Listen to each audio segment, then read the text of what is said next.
நடிகர் தனுஷ் அவர்கள் தன்னோட மகன் தான் அப்படின்னு கேஸ் போட்டிருந்த கதிரேசன் அவர்கள் இன்னைக்கு காலையில் அரசு மருத்துவமனையில் இறந்து போயிருந்தார். அவர் இறந்ததுக்கு அப்புறம் அவரை பற்றின செய்திகள் தொடர்ந்து நிறைய விஷயங்கள் வந்துகிட்டே இருக்கு. அந்த வகையில் சமீபத்தில் தெரிய வந்திருந்தது என்ன அப்படின்னா, தனுஷ் அவர்கள் சின்ன வயசில் பயன்படுத்தின பெட்டியை இப்பவும் அவங்க பத்திரமா வச்சிருக்காங்க அப்படிங்கிறது தான். என்னப்பா சொல்ற, தனுஷ் பயன்படுத்தின பெட்டியா அப்படின்னு கேட்டிங்கன்னா, தனுஷ் அவர்கள் தான் தன்னோட பையன் அப்படின்னு சொல்றாங்க இல்லையா, அவங்க பையன் சின்ன வயசில் பயன்படுத்தியிருந்த பெட்டியை தான் இப்பவும் அவங்க பத்திரமா வச்சிருந்திருக்காங்க. அந்த ஒரு விஷயம் தான் இப்போ வெளியே வந்திருக்கு. அந்த ஒரு பெட்டியில் அவங்க பையன் சின்ன வயசில் இருக்கும் போது பயன்படுத்திய ட்ரெஸ்ஸஸ் எல்லாம் இருந்திருக்கு.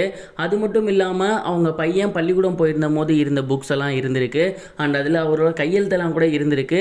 அதெல்லாம் இப்போ வரைக்கும் ரொம்பவே பத்திரமா வச்சிருக்காரு. அண்ட் அதை தாண்டி அவங்க பையனோட சின்ன வயசு ஃபோட்டோ ஒன்று, அண்ட் இதெல்லாம் போக அவங்க பையன் பயன்படுத்தின ஒரு சில விளையாட்டு ஜாமான் அண்ட் ஒரு சில முக்கியமான பொருட்கள் எல்லாமே அந்த ஒரு பெட்டியில் பத்திரமாவே இருந்திருக்கு. அவங்க பையன் ஓடி போனதுக்கு அப்புறம் அவங்க பையனோட நினைவா அவரும் சரி அவரோட ஒய்ஃபும் சரி இந்த ஒரு பெட்டியை ரொம்பவே பத்திரமா பாதுகாத்து வந்திருக்காங்க. அந்த ஒரு பெட்டிக்குள்ள இருக்க தன்னோட பையனோட பொருட்களை தான் அடிக்கடி எடுத்து பார்த்துருக்காங்க. எப்பெல்லாம் தான் பையனோட நினைவு வருதோ அந்த பெட்டியை தான் ஓப்பன் பண்ணி பார்ப்பாங்களாமா. அண்ட் ஒரு கட்டத்தில் தனுஷ் அவர்கள் தான் தன்னோட பையன் அப்படின்னு தெரிஞ்சதுக்கு அப்புறம் இந்த பெட்டியை அவர்கிட்ட காட்டணும் அப்படிங்கிறதுக்கு கூட அவங்க முயற்சி பண்ணியிருந்திருக்காங்க.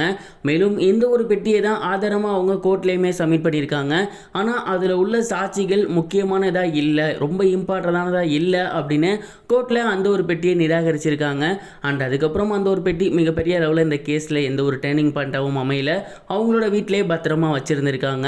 அண்ட் இப்போ இவர் இறந்து போனதுக்கப்புறம் அந்த பெட்டியில் மறுபடியும் இவரோட பொருட்கள் எல்லாம் எடுத்து வைக்கலாம் அப்படின்னு அவங்களோட ஒய்ஃப் மீனாட்சி அவர்கள் ஒரு முடிவில் இருக்கதா தெரிய வந்திருக்கு. மக்கள்கிட்ட பரபரப்பாக இருக்கணும் அப்படிங்கிறதுக்காகவோ இல்லை அப்படின்னா காசு வாங்கணும் அப்படிங்கிறதுக்காகவோ பண்ணியிருந்தாங்கன்னா கண்டிப்பாக இந்த மாதிரியான பொருட்கள்லாம் பத்திரமா எடுத்து வச்சிருக்க வேண்டிய அவசியம் கிடையாது.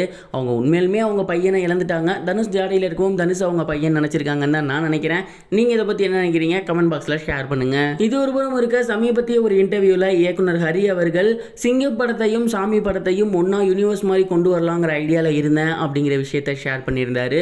அது இப்போ ரொம்பவே பயங்கர வைரலாக போய்கிட்டு இருக்கு. டைரக்டர் ஹரி விஷால் அவர்களை வச்சு ரத்னம் அப்படிங்கிற படத்தை இயக்கியிருக்காரு. அந்த ஒரு படம் கூடிய சீக்கிரம் ரிலீஸ் ஆக போகுது. அதோட ப்ரொமோஷனில் ஈடுபட்டு வந்துட்டு இருக்காரு.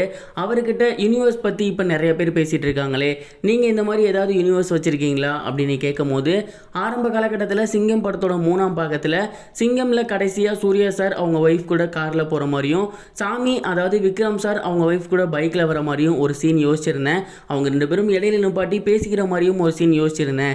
ஆனால் கமர்ஷியல் படம் அப்படிங்கிறதுனால அதை பண்ணாமல் நான் அப்படியே விட்டுட்டேன். ஆனால் அது ஒரு யூனிவர்ஸ் அப்படின்னும் அதை இவ்வளோ சூப்பராக கொண்டு வர முடியும் அப்படின்னும் இப்போ உள்ள டைரக்டர்ஸ் ரொம்பவே சூப்பராக படுறாங்க. எஸ்பெஷலி ரோகேஷ் கனகராஜ் ரொம்பவே நல்லா படுறாரு அப்படின்னு சொல்லியிருந்தாங்க. இந்த ஒரு விஷயம் நடந்திருந்தால் பயங்கரமாக இருக்கும் அப்படின்னு தான் நான் நினைக்கிறேன். அப்போவே யூனிவர்ஸை ஹரி சார் ஓப்பன் பண்ணியிருப்பாருன்னு நினைக்கிறேன்.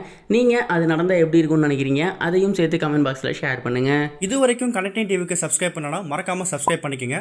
உடனடி அப்டேட்ஸ் பெறுவதற்கு நோட்டிஃபிகேஷன் பெல்லையும் கிளிக் பண்ணிக்கங்க.